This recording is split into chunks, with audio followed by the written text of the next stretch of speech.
Hi, good morning everyone. Welcome to another edition of our post-cabinet press briefing. We're very pleased this morning to have with us the Minister of Education, Youth and Information, the Honorable Favour Williams. Also, we'll be having the Honorable Minister Desmond McKenzie, who is the Minister of Local Government and Community Development, who will give us an update on his sectoral presentation.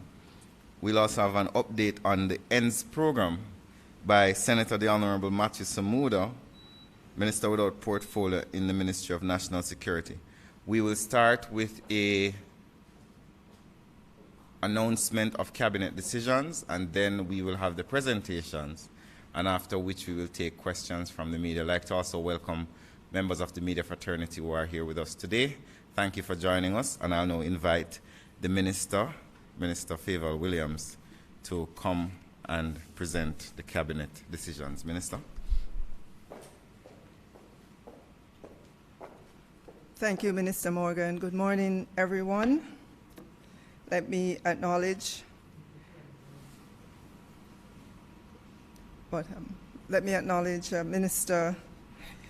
State Minister in the Ministry of Education, Youth and Information, the Honorable Robert Nesta Morgan, Senator the Honorable Matthew Samuda, Minister without portfolio in the Ministry of National Security. And you heard as well that the Honorable Desmond McKenzie will be here this morning. He's the Minister of Local Government and Community Development. Let me acknowledge as well the Permanent Secretary Acting at the Ministry of Education, Youth and Information, Dr. Grace McLean, Dr. Kassan Troop, our Chief Education Officer Acting, also at the Ministry of Education, Youth and Information. All our team members from the ministry, members of the media, good morning. So we'll begin this morning with the major decisions from Cabinet. The first is the renaming of the Denham Town Infant School and the Denham Town Primary School in honor of former Prime Minister, the Most Honorable Edward Seaga. So Cabinet gave approval for Denham Town Infant School and Denham Town Primary School in the constituency of Kingston Western to be renamed the Edward Seaga Infant School and Edward Seaga Primary School, respectively. The government has established a tradition of honoring distinguished Jamaicans who made sterling contributions to national development and the advancement of the Jamaican people through their chosen fields of endeavor. Mr. Seaga served with distinction as Member of Parliament in the constituency for 43 years. During the course of his political life, Mr. Seaga made a significant impact on Jamaica's growth and development through the introduction of various programs and the establishment of institutions across the social, cultural, political, and financial sectors. The next decision of Cabinet relates to the National Council on Drug Abuse. Cabinet gave approval for the integration of the National Council on Drug Abuse, NCDA, to function as a department of the Ministry of Health and Wellness. Cabinet also approved the repeal of the National Council on Drug Abuse Act 1991 to facilitate the integration. Amendments will also be made to the Dangerous Drug Amendment Act, which contains references to the NCDA. Cabinet also approved the issuance of drafting instructions to the Chief Parliamentary Council to facilitate the process. The actions will mean that the NCDA will no longer maintain its independent status, and all the administrative functions will be transferred to the Ministry of Health and Wellness, with its role and functions preserved. The merger of the NCDA into the Health Ministry will result in higher levels of operation. However, given the challenges with space where departments and agencies of the Ministry of Health and Wellness is concerned, they are based at various locations. The NCDA will remain at its current location on Malines Road in Kingston. The next Cabinet decision relates to the redevelopment and modernization of the University Hospital of the West Indies. Cabinet approved Phase 1 of the redevelopment and modernization program of the University Hospital of the West Indies and the inclusion of the project in the Public Sector Investment Program. Cabinet also approved the provision of a grant to to the UHWI by the Ministry of Health and Wellness in the sum of $238.4 million. The current operations at the UHWI are fragmented and not coordinated like that of a modern hospital, and has an aged, outdated structure in need of replacement. In addition, the structure needs to be reconfigured, as the long-term development of the hospital could not be sustained by the current building stocks of small two-story buildings spread over many acres with open-air interconnection. In order to meet the growing healthcare needs of the public over the medium to long term, the UHWI is seeking to implement a redevelopment program for the upgrade of the existing medical facilities by demolishing old buildings and constructing 5 new medial towers on a phased basis, acquiring new equipment, among other things. For the next Cabinet decision, it relates to the Rio Cobre treatment plant. Cabinet gave approval for the National Water Commission, NWC, to enter into a 25-year public-private partnership arrangement with Vinci Construction Grants Projects, Epley Limited, and Jamaica Producers Group Limited. The 3 companies are collectively referred to as a special purpose vehicle. The agreement is to design, finance, construct, own, operate, and transfer 15 million imperial gallons of water per day to the water treatment plant in Content, St. Catherine.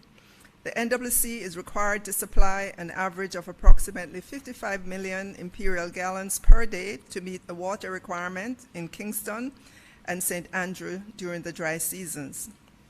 In the worst case, under the current water production conditions, only 28 million imperial gallons is available for distribution in KSA during the dry season, representing a shortfall of approximately 27 million imperial gallons. To reduce the shortfall between water demand and supply in the Kingston metropolitan area in the medium term, the NWC sought to implement various initiatives, including the procurement of a 15 million imperial gallon water treatment plant at Content, St. Catherine. With the increase of the 15 million imperial gallon plant, the reduction in non-revenue water, it is expected that there will be a significant improvement in the water supply in KSA when the project is completed. In terms of the final Cabinet decision, it relates to an agreement between the government of the United Arab Emirates, the UAE, and the government of Jamaica for the avoidance of double taxation and the prevention of fiscal evasion. Cabinet gave approval for the double taxation agreement between the government of the United Arab Emirates, UAE, and the Jamaican government for the elimination of double taxation with respect to taxes on income and the prevention of tax evasion and avoidance. The general objectives of the bilateral tax agreements are to provide full protection of taxpayers against double taxation and to allow for the free flow of international trade or cross-border transactions and investment, as well as the transfer of technology. The aim of the agreement is to prevent discrimination between taxpayers in the international field and to provide a reasonable element of legal and fiscal certainty as a framework within which international operations could be pursued. The agreements foster cooperation between the tax authorities, thus enabling them to execute their duties more effectively.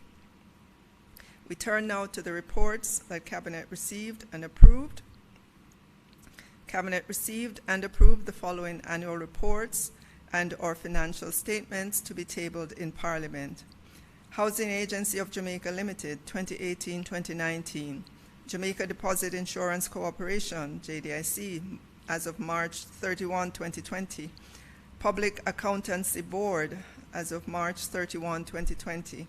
Planning Institute of Jamaica, December 2019.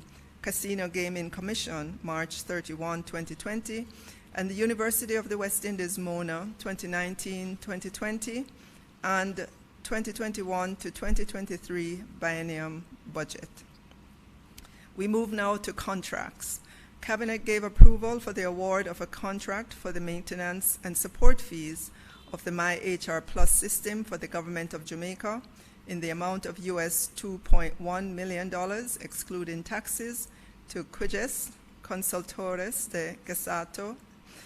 The MyHR Plus is the government's HR management and payroll system that has been rolling out across the government now for some time. And we're pleased at the Ministry of Education, Youth and Information to say that we are in the process of this major implementation that we know will bring significant efficiencies to the ministry.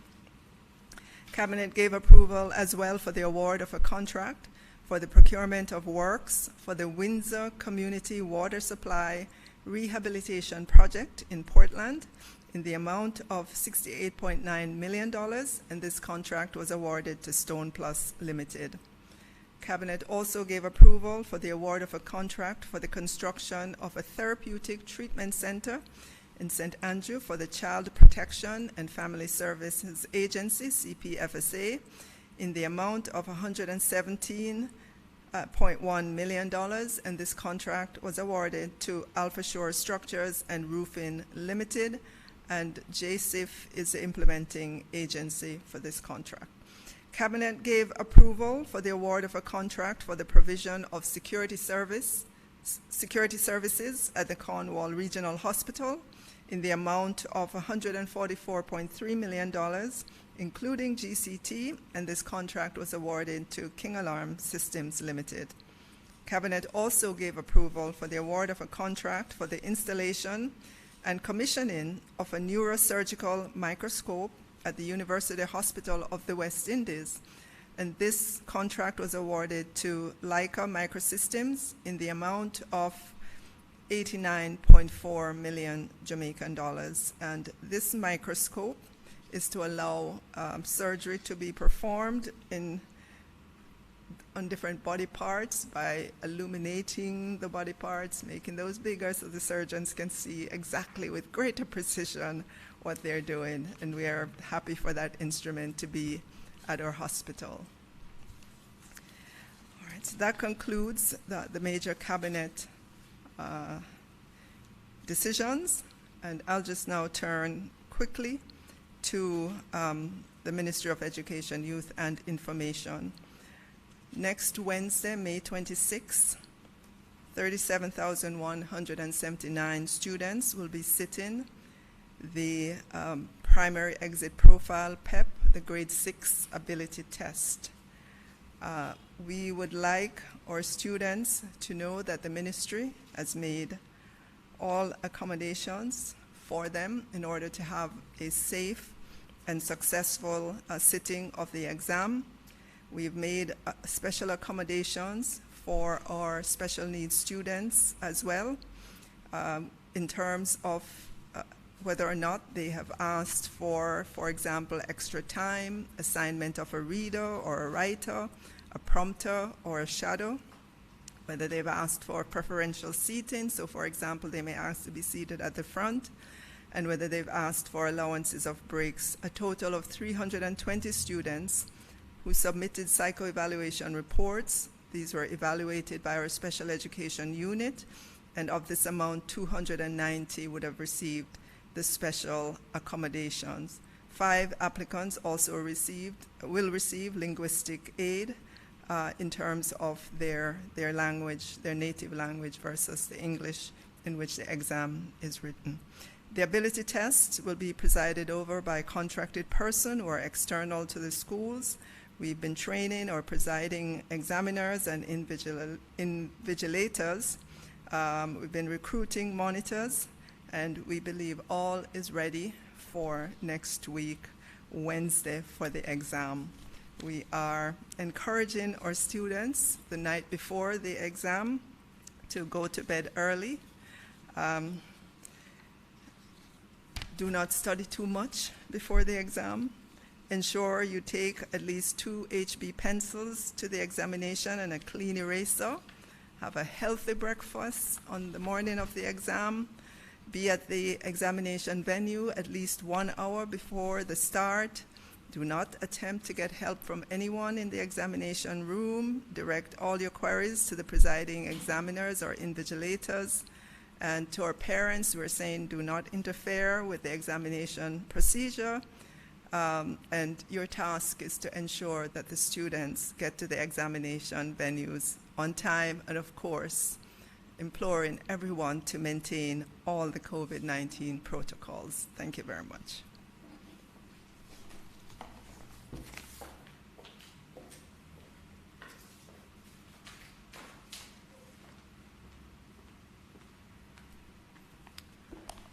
Thank you, Minister. At this time, we will welcome Senator the Honorable Matty Samuda, Minister without Portfolio in the Ministry of National Security, to give us an update on the ENDS program. Minister.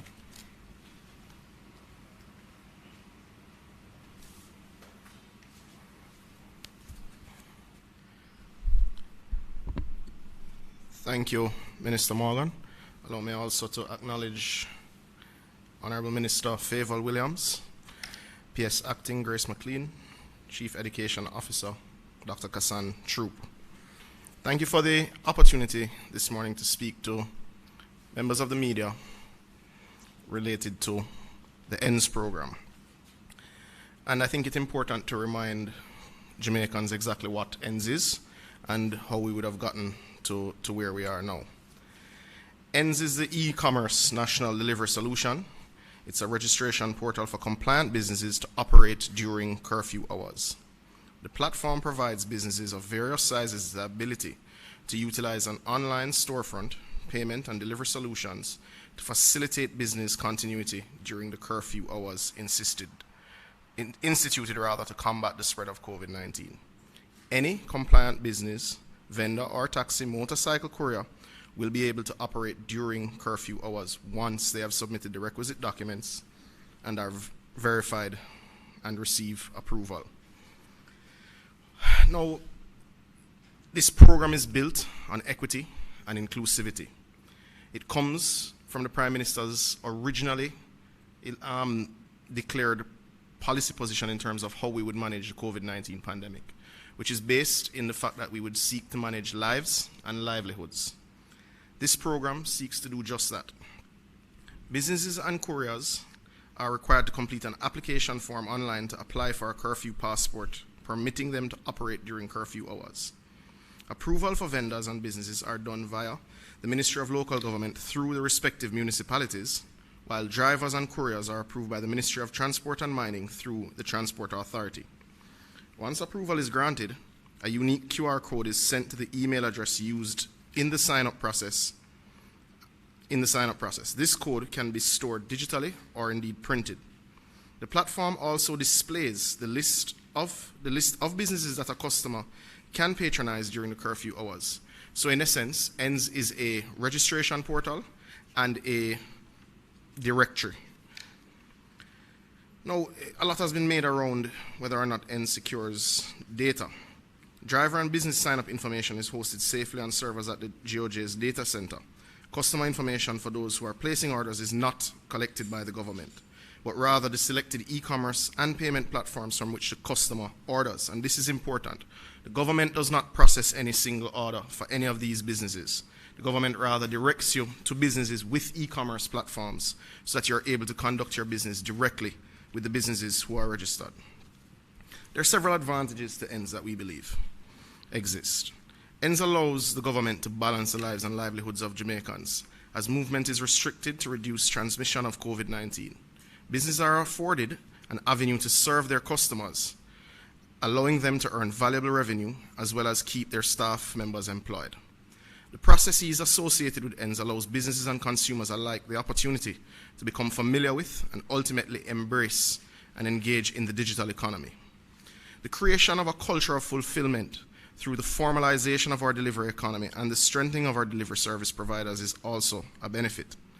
It creates the opportunity for every compliant business to reach consumers across the length and breadth of Jamaica and indeed the world. The ability to bring structure to the burgeoning business of payment service providers. It also allows the country to earn valuable GCT through the continuation of commerce during curfew hours. With the advent of ENDS, we have seen a marked increase in the interest of small and micro enterprises to join larger companies in establishing an e-commerce presence. Never before have we experienced the likes of small restaurants and pan-chicken businesses looking to the internet to bolster their business. We are also seeing a boom in the number of companies who are offering an end-to-end payment solution.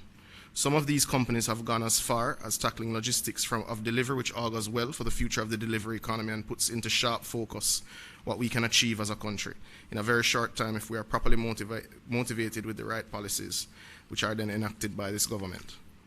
The companies that are new to the e-commerce space have been pulling out all the stops to retool their staff and infrastructure to include installing new hardware and software, as well as creating new apps to enhance the customer experience.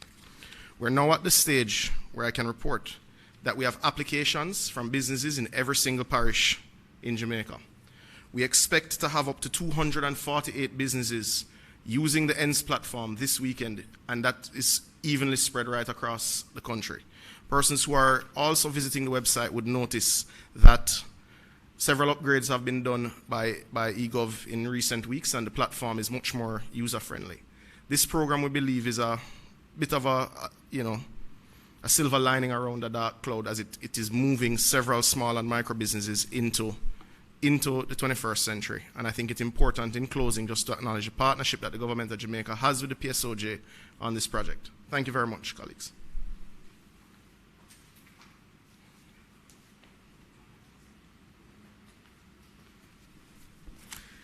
Thank you, Minister Samuda, for that update. I suspect many Jamaicans are quite happy with the innovation of the ENDS, which has really liberated many businesses from some of the restrictions that have caused them to lose money over the last couple of months.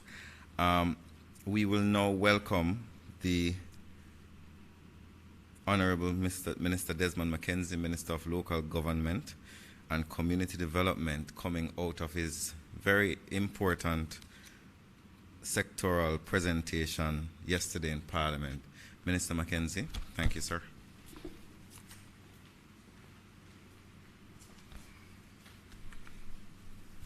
Thank you, Minister, colleague, cabinet ministers, ladies and gentlemen, good morning. First of all, I'd like to make a brief comment on the opening of the minister's presentation this morning in advising of a cabinet decision to rename the Denham Town Infant and Primary School in honor of a former Member of Parliament, the Most Honorable Edward Siaga. It is a very positive move because Mr. Siaga was a champion of education, especially at the primary and the infant level. And the building of Denham Town Primary and Infant was done through his instrumentality, and we are looking forward to that very, very special occasion which will take place later on. I want to share briefly with you this morning, arising out of my presentation in the sectorial debate yesterday, the work of the government as we continue to enhance and improve the quality of the less fortunate in our society. We spent a significant amount last year, both on infrastructure and developing the human resources of the poor relief system. And this year we will be spending a significant amount, much more than we did last year. We provided over some 30,000 meals across the country. In every parish, on a daily basis, we provide at least 2 meals. The homeless population is something that is of concern. It is growing. the last count we had when we did the survey in the latter part of last year has placed the homeless population to over 3,500. And I can assure you that the numbers might increase because in that survey, it is just not possible to capture all those persons who are out on the street. So we are going to be increasing the support. We are establishing 2 brand new shelters in Falmouth in Trelawney and in Ocherius in St. Anne, and those 2 facilities will house collectively 80 persons respectively at those 2 locations. We are also carrying out infrastructure improvement work on a facility in the minister's constituency in Augustown that caters for a large constituency of persons who rely on the state. And these infrastructure development that we are putting in comes at a time when the demands are greater. We'll be spending some $18 million to renovate and to upgrade the facilities of the Denhamtown Golden Age Home. Other announcements that was made yesterday was this new initiative, Paint the City, Paint the Town. We are expecting that this initiative will generate some 3,000 jobs. Some of these jobs at the end of it will become permanent, but a significant portion of this will be part-time employment. We are expecting to create murals across the major town centers, clean up these communities, paint the markets, putting in proper road signs and directional signs, fixing sidewalks, correcting some of the entanglement that the disabled community is experiencing by putting in the necessary ramps in these town centers. So while we are undertaking this program, it is going to be a comprehensive program, and we will launch the program in the parishes of Kingston and St. Andrew and Maypen, and this program will be rolled out over a 6-month period. It is expected that in the first phase of the program, we will be spending some $300 million to offset the costs of the program. As I said yesterday in Parliament, that this is not a program where somebody write down their name and turn up on a Friday evening to get paid. This is a program where we expect to get returns for taxpayers' dollar. And it is an initiative, ladies and gentlemen, that I think as a country, as we are grappling with the problems of COVID, that this is a part of the recovery. A clean city, a beautiful place contributes much to the development of a growing nation. The Ministry of Local Government has been assigned rural development, rural water, rural electrification. We have undertaken a massive program that will help to stem the migration from many rural communities into urban centers, not just in the corporate area, but right across the country.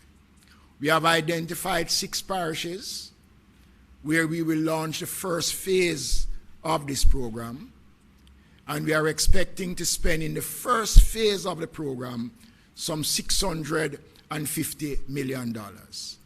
And what we'll be doing in these various communities, putting in the various infrastructure, community centers, community parks, access to Wi-Fi services, indigent housing, water supply, electricity, and roads.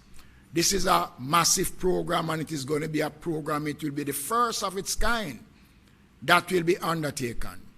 And we are expecting to get positive results out of this program. This initiative is one that, as I said before, will help us to stamp the government's intention on really improving urban and rural development in this year. I thank you.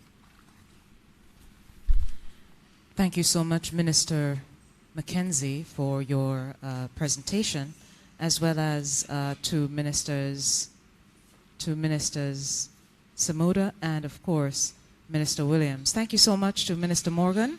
We are now also opening up the lines for members of the media to ask questions. We've indicated on our Zoom platform that you use the raise hand feature so that we will be able to acknowledge you, and then we will see the appropriate minister who will be able to respond to your questions. Thank you so much, ministers. We really appreciate it.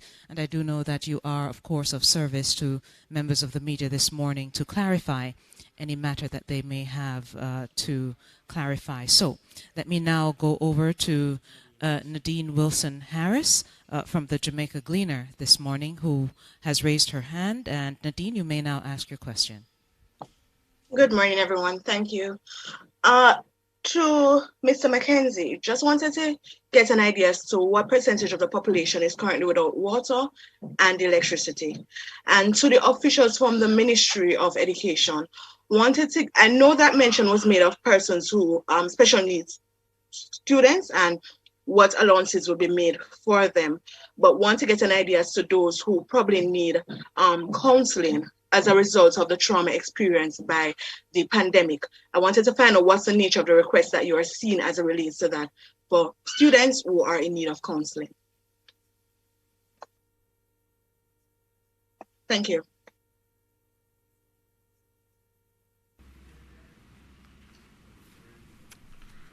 It is difficult for me to give a precise number as to the percentage. But one thing I can say, in the parishes of Portland, Clarendon, St. Elizabeth, and sections of Manchester, there is a significant portion of those parishes that suffer from shortage of water. We are presently undertaking, by virtue of using the rural water, to do an assessment of those areas. So it's going to be difficult to answer the question in the way that you would like. And the similar response would be for areas that lack proper electricity. And that is why we have announced yesterday extending the program for rural electrification, where we are now providing house wiring and running of pole lines to take electricity to certain communities across the country that lack the resources. I hope I am able to respond in a positive way to the questions that you just posed. Thank you so much, Minister. And now, Minister Williams on the education matters. So thank you. With regards to the question as to the psychosocial support we're providing, I'm going to ask our Chief Education Officer to answer that question. But before I do, let me also mention, along the lines of support, I should have included that the ministry will be extending its support for transportation on the day of the examination for students who will require assistance. We do have a portal on our website, transport.moey.gov.jm, for persons to register their request. Additionally, they could call 888-SCHTIME or 888-724-8463 to register for support if they do not have access to the internet. And so we would like to know, so we're able to help you in terms of transportation on the day of the examination. Dr. True?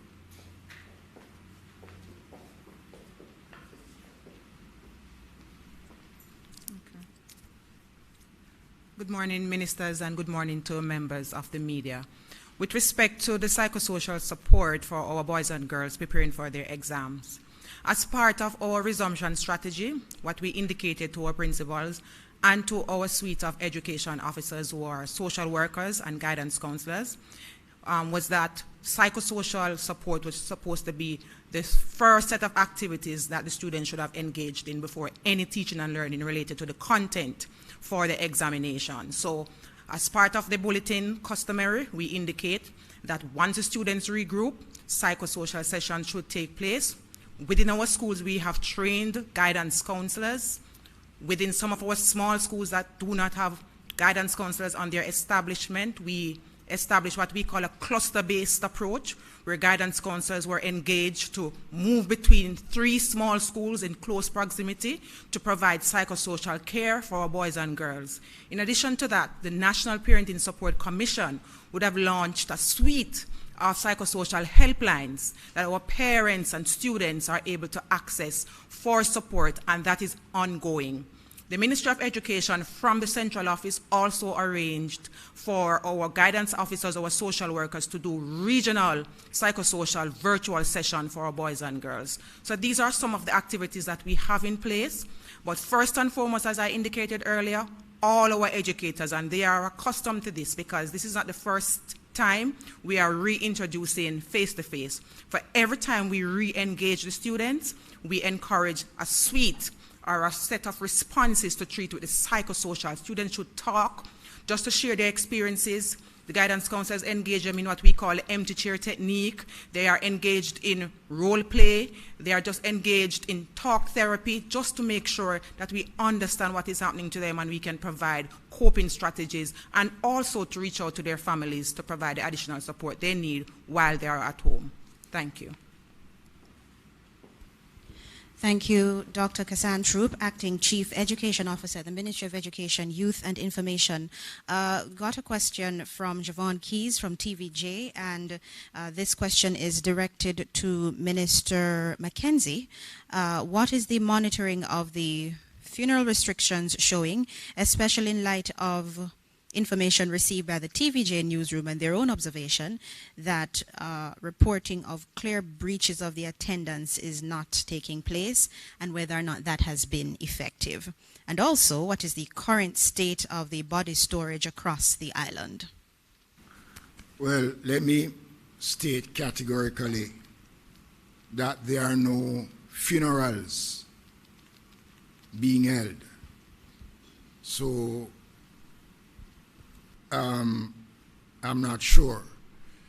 Burials are being allowed where it is set that 15 persons, 10 mourners and 5 persons, the officiating pastors and those who are doing. What I can say to you is that based on our monitoring system, we are satisfied that we are getting the kind of compliance that is expected, although there are cases where we have seen violations, and in instances the police have intervened when it becomes necessary. Just a reminder that funeral services with a body in the church is not permitted. Burials are permitted, and burials take place Mondays to Fridays between the hours of 10 to 4 p.m.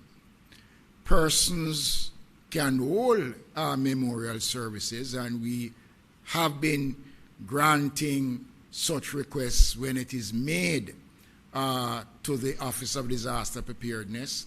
That has been done.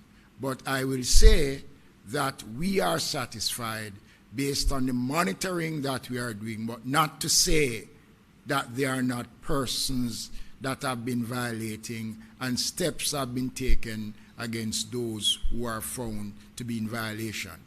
The question of the storage of bodies, we have not gotten any complaints from the end-of-life profession. So if that was a problem, they would have indicated so. Thank you, Minister Mackenzie. Mr. Keys has another question, and this one is directed to the Education Ministry. So GISA is also I beg your pardon, let me go back to the top of that question.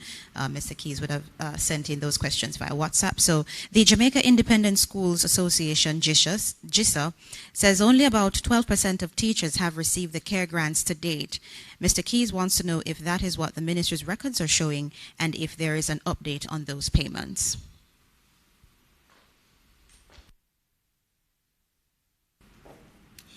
Yeah, I know that our PS has these numbers at our fingertip, and I am absolutely sure it's higher than 12% PS.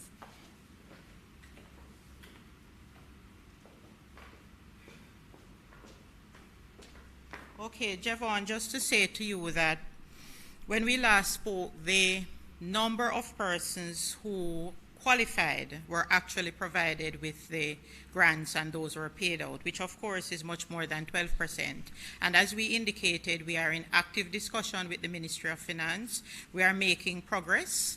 The President has been advised, and we are expecting that in short order, we will be able to announce what has been the outcome of those discussions. Dr. McLean, there's a follow-up question. JISA is calling for an update to the Education Act. As it states, the current act does not allow for the transfer of Government of Jamaica funds if needs be. Mr. Keys wants to know if this is something that the ministry is open to doing.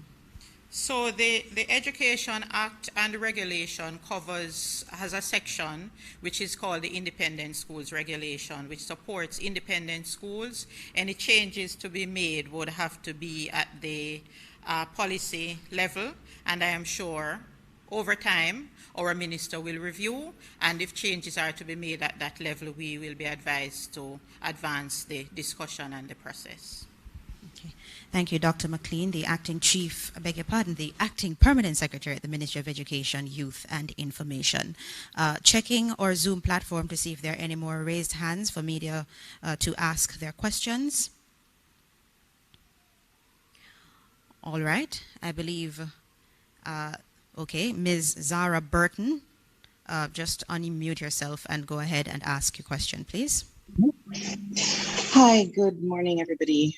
I wanted to follow up, and I had made mention on Twitter about a question that was answered last week by Minister Morgan about protocols referred to at the last press briefing when it comes to board members or chairmen of entities getting contracts from the entities they serve on. It was a very confusing statement, and I think I really would love to hear some clarity about these protocols that you referred to last time around about these directors being able to get contracts from the entities they serve on as long as the protocols are followed. Can you provide some clarity around that? Because I've done my own research, and the Ministry of Finance gave me a piece of legislation that would seem to indicate it's not allowed, but then, you know, of course, you have different information at your fingertips as well. So can you just clarify for the entire Jamaica once and for all, can chairmen or directors of public boards get contracts from the entities that they serve on? Good afternoon. Well, good morning, Ms. Burton. I'm still trying to understand the question that you're asking, because you said that you have correspondence that says that persons on boards, which include chairmen, are excluded from contracts with the entities that they are chair of. Is that what you're saying? Okay, so I think the best way to do it would just be to refer to Section 42 of the Public Procurement Act, which is now in effect, which basically says if you have a conflict of interest, you're to be excluded. From contracting? Okay, why don't I just read it to you right now? 1 second, please. Just allow me. Just 1 second. Hold on. No, Mrs. Burnett, I'm asking you a specific question. Does the Procurement Act of Jamaica say that persons who are chairmen or members of boards are excluded from contracting with the government or the entity of which they are contracted? Okay, so let me be clear on what it is that the legislation says. Okay? It says, all right, section 42, here we go. A procuring entity shall exclude a person, firm, or entity from procurement proceedings if, and this is part B, the person, firm, or entity has an unfair competitive advantage or a conflict of interest that is likely to impair the integrity of those procurement proceedings. That's what it says. And so your now I'm interpretation, Ms. Burton, and I'm just trying to get clarity so I can answer your question. Your interpretation of what you just read is that the chairman of an entity is excluded from a contract possibility because there's a presumed or perceived conflict of interest. Is that your interpretation?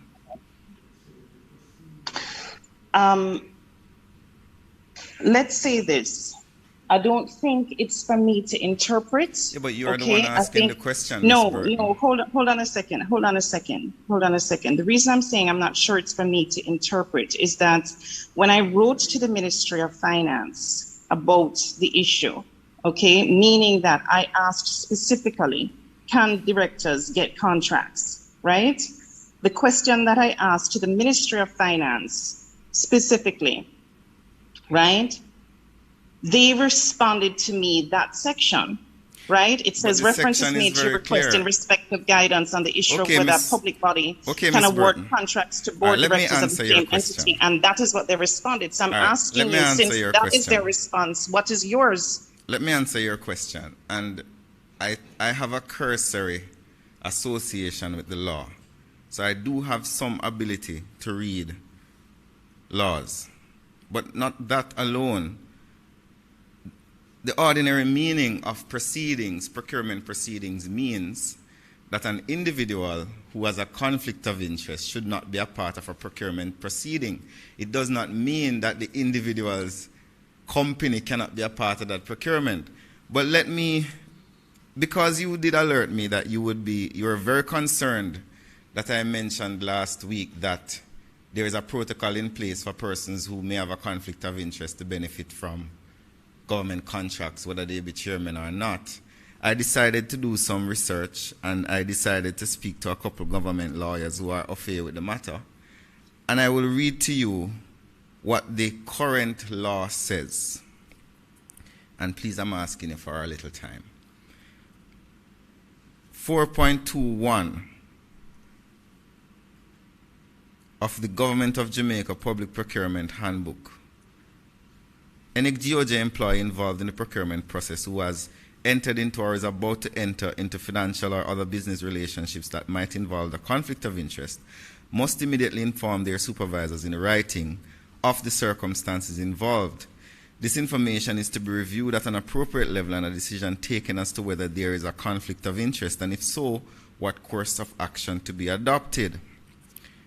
A conflict of interest will arise when the individual has a direct or indirect relationship with a contractor, which may affect or might reasonably be deemed by others to affect impartiality on any matter related to their duties. It goes on. A public officer shall declare any relationship with a bidder, contractor, or consultant and shall take no part in either the decision-making process or the implementation of any contract where such a relationship exists.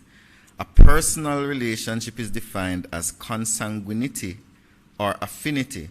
Disclosure may be made in writing or verbally in the context of a meeting. However, having made the disclosure, the individual shall not sit in the meeting while deliberations on the issue are being concluded.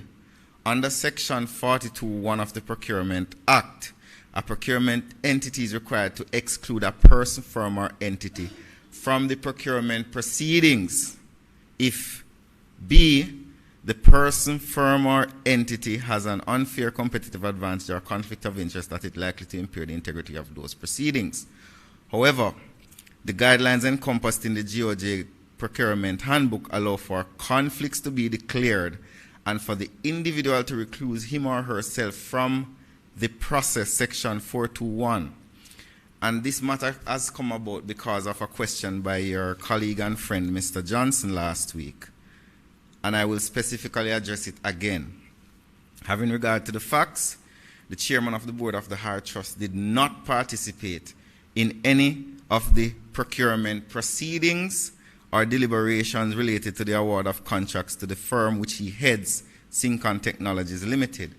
In addition, based on the value of the bids in which Syncon participated, neither the chairman nor the board was involved in any aspect of the procurement process, as all bids were below the $30 million board approval threshold. These processes were managed by the agency's procurement committee, of which the chairman is not a part, and approved by the then managing director. I suspect her name is Ms. Dyer.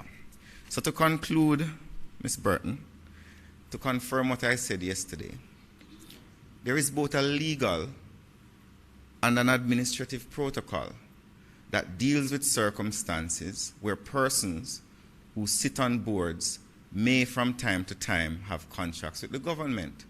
We're a small society. There are many cases, and I will not call people's names here, where persons of high repute in our society have sat on boards, heads of multinational entities residing in Jamaica, and those same companies have health insurance contracts, architectural contracts with the government in entities that they have some stewardship of. It would be very challenging for us to exclude some of our best and most talented persons who are interested in building our nation and contributing to national development because of perceived conflicts. What the laws outlined is a protocol as to how to deal with such perceived conflicts. I hope I have responded effectively to your question. You've responded in part to the question. I still, though, would like clarification. You said, I just want to make sure, because as I said, I consulted lawyers as well about the legislation, and they had a different interpretation from what you had mentioned just now. So the persons that you consulted were... I did not give an interpretation, Ms. Burton. Ms. Burton, I did not give an interpretation. I went to the persons in the government who are expert on the matter and got a legal opinion from them. And the legal opinion wasn't their subjective view. It was extracted from the government procurement handbook as well as the law, which clearly says that if there's a perceived conflict of interest, there must be a declaration and there must be recusal from the procurement process. The procurement process is not the contracting of the entity, it's the process by which a determination is made as to if an entity qualifies to be contracted. So to conflate excluded from a contract to being excluded from a procurement process is a linguistic error that I think is being made. Thank you, Minister Morgan, for your comprehensive explanation of the procurement guidelines. Thank you. Checking the Zoom platform, not seeing any more raised hands at this time. Oh, I beg your pardon, there is now a question from Mr. Jovan Johnson from the Jamaica Gleaner. Please unmute and go ahead and ask your question.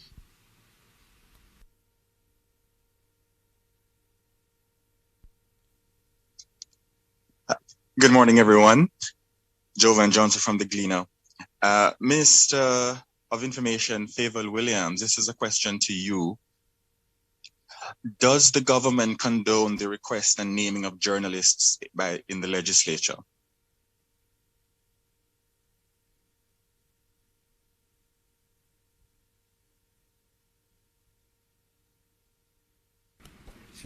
Jovan.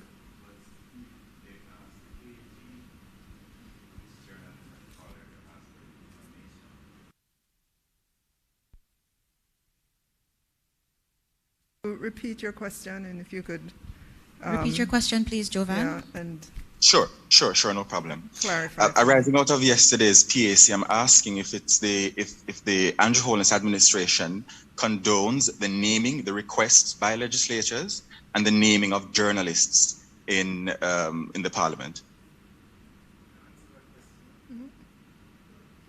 Minister Morgan, you want to deal with Minister that one? Morgan Yeah. will just answer that question.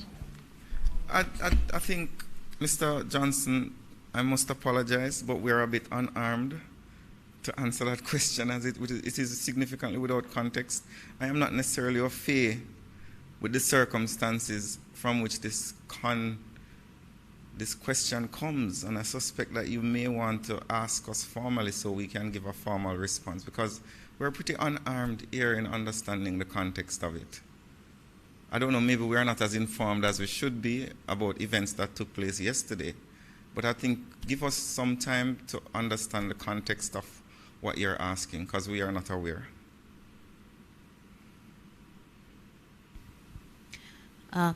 Mr. Johnson? All right, thank you.